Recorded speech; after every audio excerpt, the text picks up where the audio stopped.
Now, I want to bring back in U.S. Representative Troy Carter. He represents Louisiana's 2nd Congressional District. He's been kind enough to join us by phone. I hope you're still standing by there, Congressman. We want to talk about this power situation. We know so many people, more than 1 million people, have woke up without power. Is it not time for power lines to be put underground? It's costly, but we do have a new infrastructure plan. Is that something that's a possibility?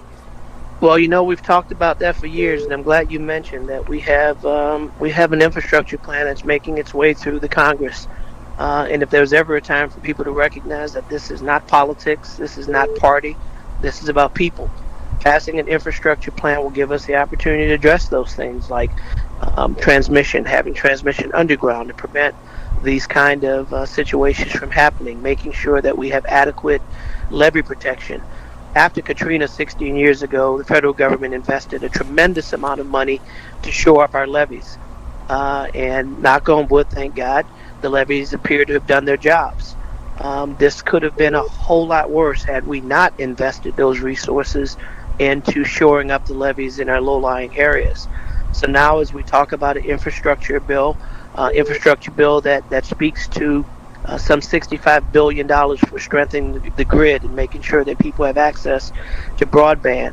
These are things that will give us the opportunity to be prepared for future storms of this magnitude for years to come.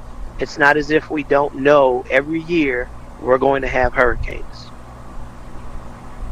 Yeah, exactly. Millions of people without power. That's a huge number. So, Congressman, what exactly are you hearing from your constituents, the ones that are able to get a hold of you or communicate with you in some way? Well, I think most people are unfortunately tied up and can't communicate. We know that many cell phone providers are completely knocked out. I had a call this morning with Homeland Security and FEMA and federal officials. One of the things that we discussed on that call was working